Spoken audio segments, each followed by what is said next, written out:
It's finally here! The movie we've been waiting for? Well, the review of the movie we've been waiting for. Maybe. Last year, we watched a god-awful Rake movie that walked toe-to-toe with the absolute worst of the Slender Man movies, which was all of them. But we have one more chance here. And hey, shortest movie we've seen so far, an hour and 19 minutes. At the very least, it'll have that going for it. Having seen it for making this review, however, I can tell you that it doesn't make the most out of every minute it's given. But that's a given. It's a low-budget horror movie based on a creepypasta monster named after a gardening tool. It's bound to be a little shitty. The question we have is how shitty compared to the 4 movies we've seen before. I've been doing this for 5 years now, Jesus Christ. So let's not waste any time here. Grab your candy, put on your costumes, play the spooky Halloween sound effects CD you got from Walgreens, and let's try to have ourselves a truly terrifying Halloween with the Rake.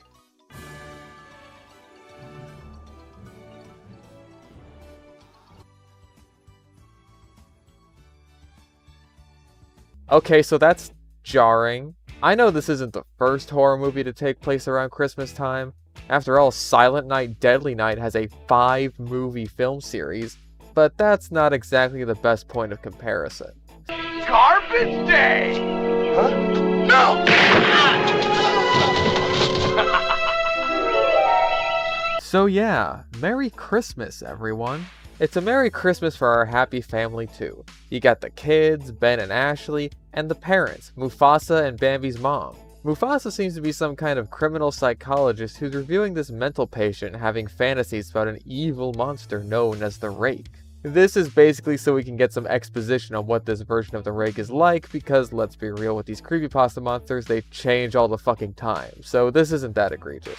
Ben sees all this, along with several disturbing images in relation to it, and Mufasa's like, whoops, sorry for all the therapy you're gonna need, kiddo. But Ben's like, don't worry about it, Dad. This is the first act of a horror movie. I'm gonna see way worse shit than this. And the worse shit than that he does see.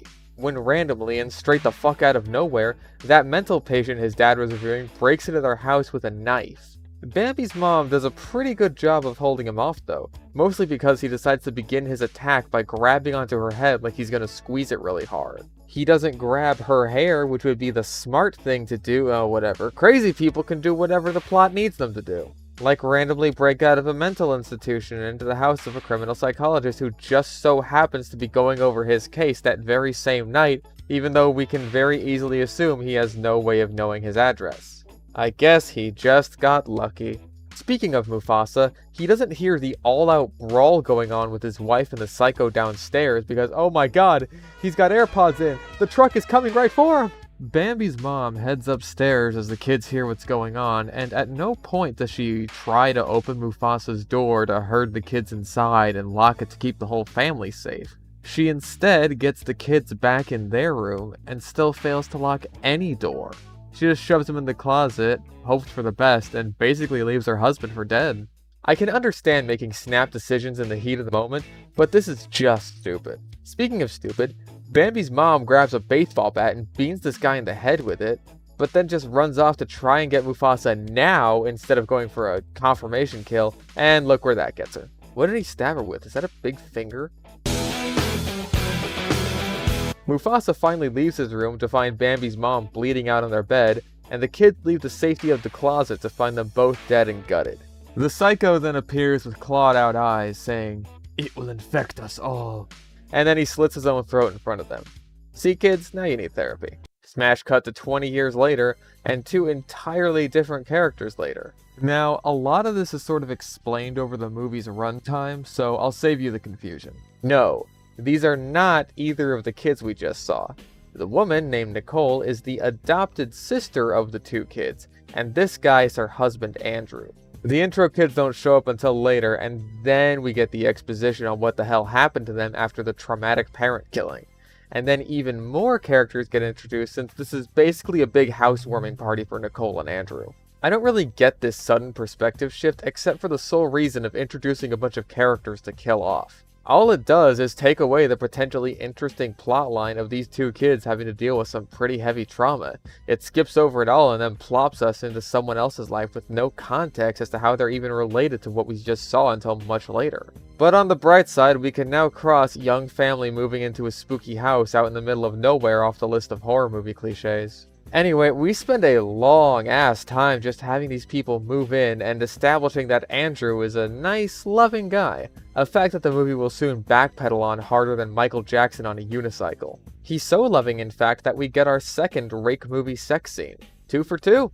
I guess the Rake just brings it out of directors. I was wrong in my Tiki Toby video. Finally, Ashley shows up, and Andrew turns sour basically immediately. He's more subdued here than he is later, but that's like saying that a nuclear bomb is more subdued than a hydrogen bomb. It's pretty clear that he's got some disdain for Ashley. He even manages to be a dick about her giving Nicole a plant. So they sit, and they talk, and get the fuck used to this. Just a lot of sitting and talking, and standing and talking, and passive aggression, until the last 15 minutes of the movie, when stuff actually starts finally happening.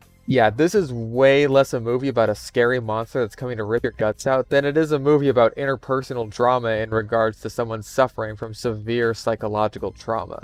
Not that a movie like that can't be good, but it's hardly what I signed on for, and it goes on for so fucking long. It's very unfortunate that I think Slender is the most apt comparison for this movie. Minor intrigue at the beginning that gets jettisoned by banal drama and filler. So the sitting and talking is interrupted by this utterly bizarre scene where Andrew beefs clipping his toenail and nicks his toe, only to have this entertaining reaction.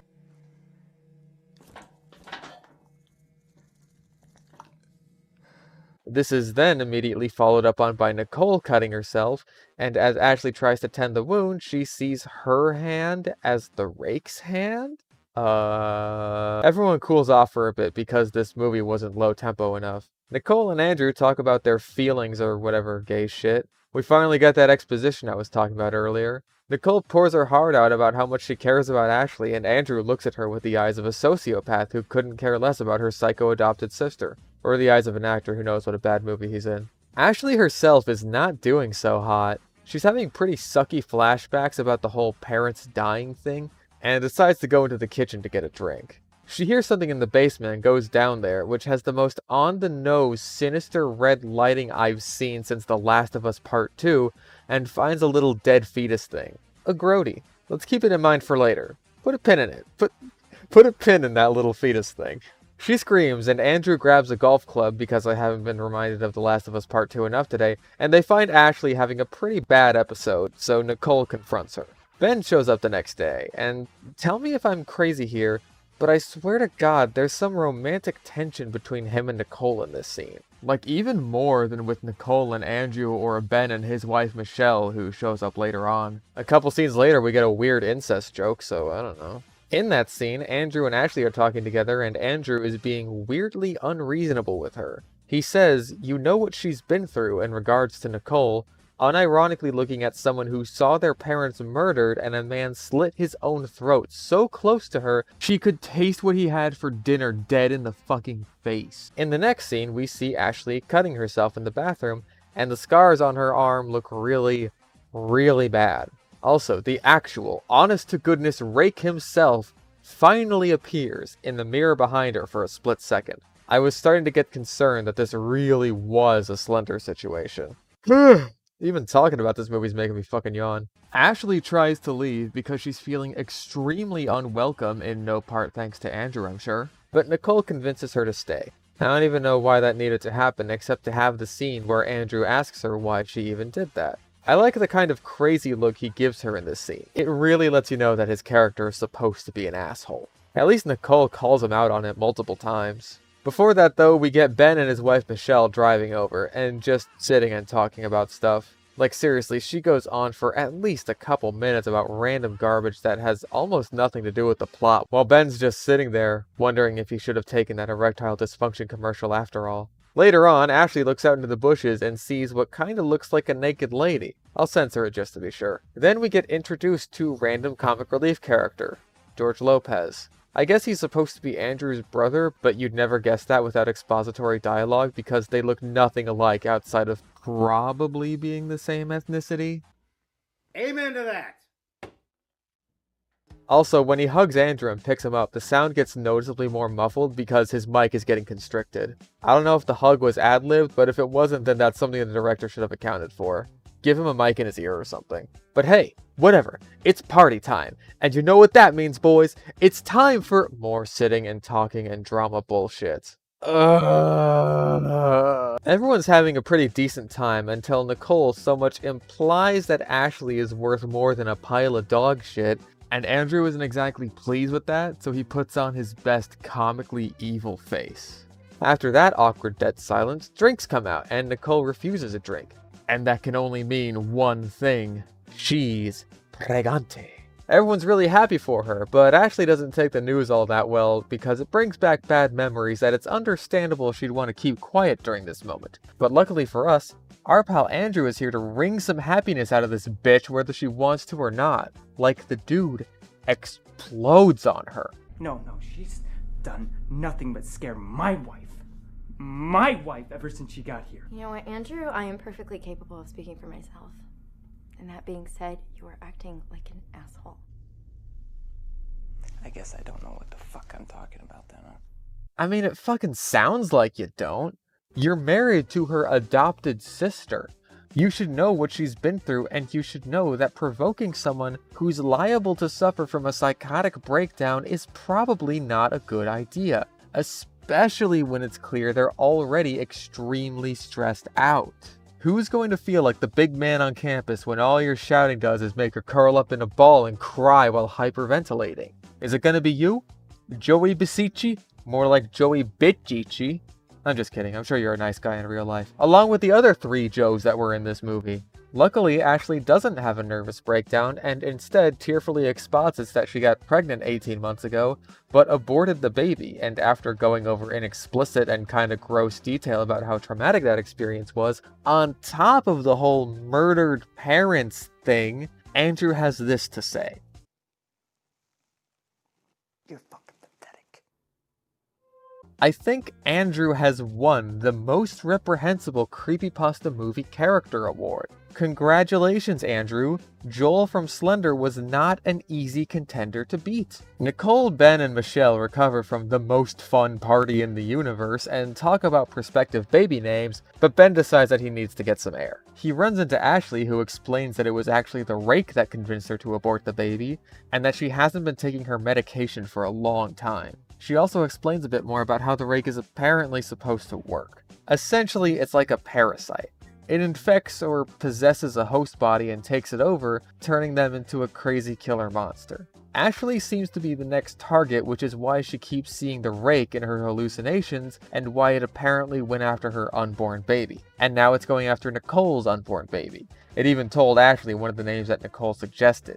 Ben's pretty pissed at her for not taking her meds and leaves her alone to be sad about stuff. It's then that Ashley sees herself as a glowing naked lady in the forest. Yeah, we're breaking out the censor bars, don't worry. Her hair looks noticeably different in these far away shots than it does in this close-up, and you'd be forgiven for thinking it's not even the same person. I don't think it is. The naked lady is probably a body double. She follows her naked self into the forest where they meet in a clearing, and the naked Ashley is revealed to be this weird Rake-Ashley hybrid that tackles her and merges with her? Yeah, it's not particularly clear. But hey, if you noticed, something actually just happened.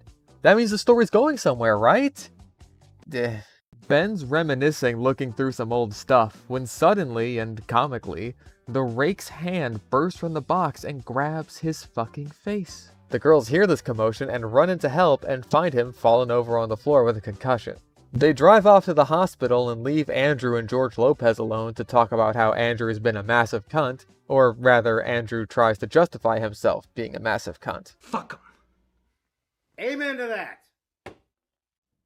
They separate, which means they're gonna die, thank God. And this scene honestly confused me because I missed what George Lopez said earlier about his wife showing up later, which meant he was looking around for a character that I didn't know existed. He finds her. Yep, there she is. He doesn't get much time to grieve before the camera comes and kills him.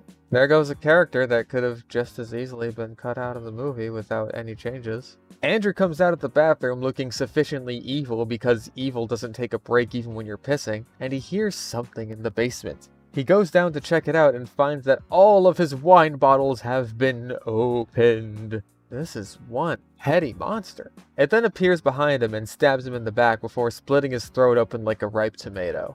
I don't know, that's not a particularly satisfying death scene for someone the movie has made us really want to hate. Not that I'm unhappy to see him gone, but I don't really get a sense of catharsis out of this, mostly because I don't care. The rest of the gang comes back home to look for Ashley since Ben thinks something's wrong with her, and Michelle goes to check outside but doesn't make it as far as the garage before a phone call interrupts her and the Rake backstabs her and rips her face off. For as long as the movie has spent on drama, sitting and talking, standing and talking, and describing in detail the process of abortion, the death scenes and the horror factor are pretty quickly over with. These were all basically back to back. Speaking of, we have more sitting and talking. They talk some more about Ashley being a crazy fucker, and Nicole mentions that she lost an unborn baby previously too. So wait, when Andrew was saying you know what she's been through in reference to Nicole, he was talking about this? Almost the exact same situation that he called Ashley pathetic for going through? Or did he just call her pathetic because she aborted it and that's evil, when she should have just had the baby or risked losing it and harming herself since she said it was gonna be fucked up? Even from beyond the grave, this guy finds new ways to be an asshole. So Nicole finds Andrew's corpse, boohoo, so sad, and then they find Michelle's corpse, which I guess is marginally more sad. Thankfully, she had a gun on her for some reason that they explained earlier, but I really don't care about. So they take that, and Ben stands guard while hiding Nicole in the bathroom. She's smart enough to call the cops at least, and we see Ashley running in from the woods, seemingly unaware of the fact that she's the one who's killed everyone, which is made even more clear when she sees Ben as the Rake and charges at him with a box cutter. Ben shoots her down because murdering everyone is just about the biggest party foul you can commit. In her dying moments, she says that the Rake will infect him too. As she dies, Ben sees his hand as a Rake hand and panics, running off with the box cutter. So it took Ashley like 20 years for this to finally start kicking in, but then it infects Ben and he starts turning immediately. Okay. When Nicole catches up with him, he's carved out his eyes and slits his own throat, presumably to stop himself from becoming a spooky monster. But it's an always watching situation once again, where even though killing himself should basically work, it just doesn't, and he completes a full transformation into the Rake. Police lights loom in the distance as the newly raked Ben stands over Nicole, who has just had the worst party of her entire life, and the movie ends. Cut to credits. Excuse me. Movie. There's a scene missing. In fact, I'd go so far as to say there are a few scenes missing. This isn't a movie ending ambiguously. This is just prematurely cutting off. Perhaps the film's premature ending is an allegory for abortion, being cut off just moments before it's given a chance at life. I mean, hey, we were actually getting somewhere during those last 20 minutes, but it's like the movie just ends straight in the middle of the third act. Did they run out of money? Is this like an Evangelion situation and now I have to wait for the end of the Rake to come out? I don't suppose it is because Evangelion is actually good. Yeah, as expected, this sucked. I was kind of surprised by just how dull this one was, even compared to the others. Maybe not just dull specifically, but not fun. Even Slender had a couple of highlights that kept my eyes open, but this is just talking and talking and talking. Mix that in with some weird commentary on abortions that, by the way, goes fucking nowhere, and I'd rather watch just about anything else. Not to mention that, like Slender, the Rake is barely a factor in this story until the very ending. In the beginning, it may as well not even exist, and I think these small flashes in Ashley's mind are to remind you that, oh yes, this is a movie about the Rake. Don't worry, your ticket was not wasted. In that regard, I actually think I prefer the Raking as much as that shocks me to say it. Don't get me wrong, this movie is shot and directed much more competently. Sound design is decent on the whole outside of a few hiccups, and the special effects are a bit better, though still noticeably low budget. But despite how hard the Raking kneecapped the Rake in terms of its threat level, at the very least, it was a looming threat for most of the movie's runtime. In this movie, we're led to believe it's just some delusion in a random psycho's head, whereas in the Raking, it had a confirmed body count in the first couple minutes. Mom! The first few minutes of this movie at least show promise, but this weird rule set they gave the Rake honestly just leaves me more confused than anything. It's not as bad as Sony Man's finale where they do a complete 180 on the rules and nothing makes any sense. It's just not well explained. Like, apparently the Rake is this sort of mimetic entity that only exists in your mind, but then the transformation into the Rake is real, except when it isn't. Like, are we to assume that this here is taking place in Nicole's mind and there's no actual Rake here? Is Nicole gonna be gunned down by the police because she's gonna see them as a bunch of rakes and charge at them with a knife? I mean, hell, that would at least be an ending. The Rake's nature makes it effectively unstoppable since if you kill it, it'll just transfer over to you, I guess. And killing yourself just infects the people around you when you do it, I guess? Maybe if the movie spent its time trying to explain how this worked instead of relegating it to a couple lines in the middle of the family drama that it's actually concerned about, I'd have nicer things to say about it. But yeah, that's The Rake.